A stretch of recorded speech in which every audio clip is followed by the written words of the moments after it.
Imagine a dying millionaire surrounded by betrayal, greed, and a last wish that could shatter everything. The twist? The only person who could make it come true was his maid, a woman the world overlooked. What could his dying wish be? And why would no one else carry it out? Stick around, because this story is one you'll never forget. If you're part of the Black Visionaries family, hit that like button and subscribe for more jaw-dropping stories like this one. The room smelled faintly of medicine and regret. Curtains half drawn let in a pale slice of sunlight that stretched across the floor like a final goodbye. On the bed lay a man who had once commanded boardrooms, built empires, and signed checks with more zeros than most could count. But now, in this quiet house at the edge of town, Henry Whitmore, the reclusive millionaire, was just another old man dying alone. His body was frail, his breath shallow, and his time almost gone. At the edge of his bed stood the only person who had been with him through his decline, the woman who had scrubbed his floors, polished his silverware, and carried his burden silently for over 20 years. Her name was Grace. To most of the outside world, she was invisible, a black maid who spoke little and worked much. To Henry, she had become the only steady rhythm in a life that had otherwise fallen apart. The doctors had left hours ago. The family? They weren't coming.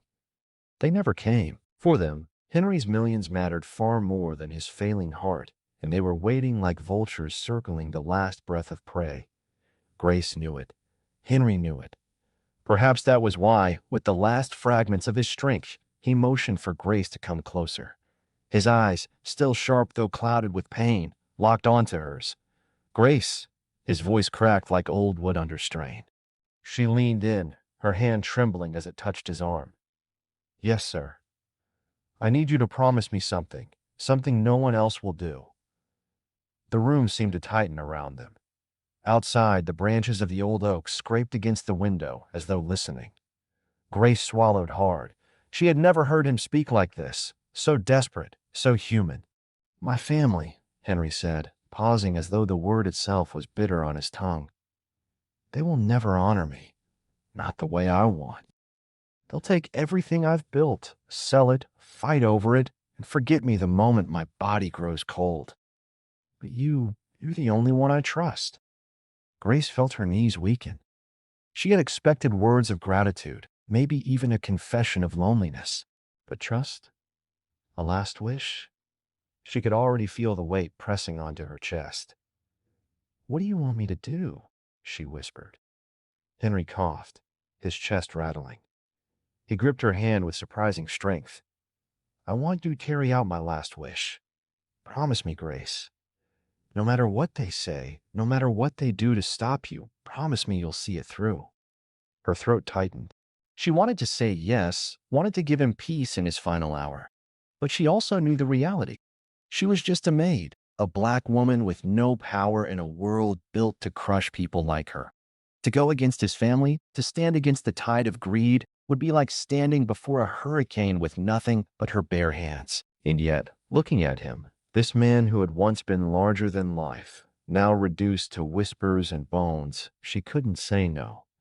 "I promise," she said, tears filling her eyes. Henry's lips curved into the faintest of smiles. He exhaled, long and slow, as though that promise was the only thing keeping him tethered. Moments later, his chest fell silent. The room was still. Grace sat frozen, her hand still wrapped in his.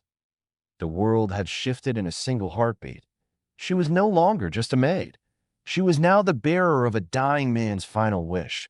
But she had no idea how heavy that wish would be, or how far she would have to go to fulfill it. Within 24 hours, the mansion was crawling with relatives. Nephews, cousins, nieces, people Grace had never even seen before, stormed the halls like they owned them.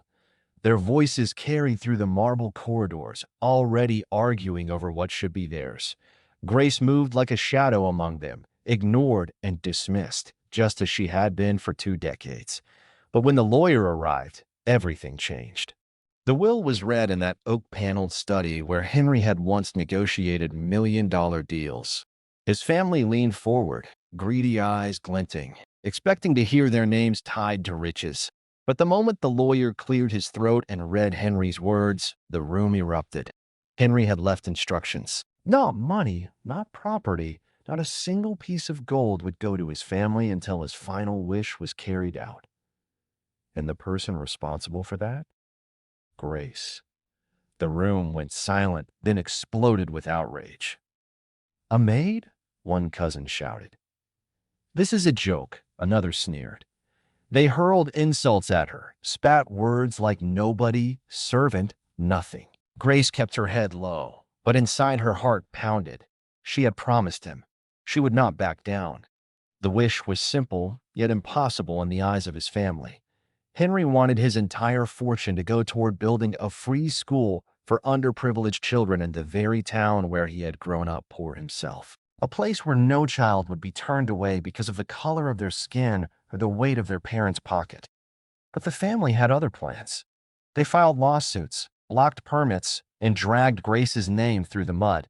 She was mocked in newspapers, laughed at in courtrooms, and stared down in the streets. People whispered, "She's just a maid.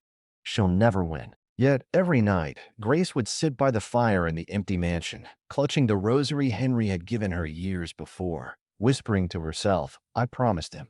I promised him." The battle stretched for months. Lawyers came at her like wolves, family members threatened her, and society tried to remind her of her place. But Grace refused to move. She stood firm, even when it cost her everything: her savings, her health, even her peace. And then, one crisp morning, the court delivered its verdict. Against all odds, Grace had won. Henry's will would be honored. His last wish would be fulfilled. Construction began on the school soon after. Grace oversaw every brick laid, every nail hammered. She walked those grounds daily, watching a dream take shape out of dust and sweat. The family never showed their faces again. The newspapers that once mocked her now called her a hero. But Grace didn't care about glory. She cared about keeping her promise. Years later, the school's gates opened for the first time. Children flooded in, their laughter echoing through the halls Henry had once only imagined. Grace stood at the entrance, tears rolling down her face. She wasn't rich, she wasn't powerful, but she had done something no one else dared to do. She had fulfilled a millionaire's last wish, and in that moment she realized Henry's legacy wasn't measured in money. It lived in every child who stepped into that school. And her legacy? It was the courage to stand alone when the world told her she was nothing. Hey, if you're rolling with the Black Visionaries family, you already know what to do. Smash that like button, subscribe, and turn on the bell, because we've got more powerful, jaw-dropping stories coming your way that you won't want to miss. Stay inspired, stay strong, and remember, your dignity is never up for debate.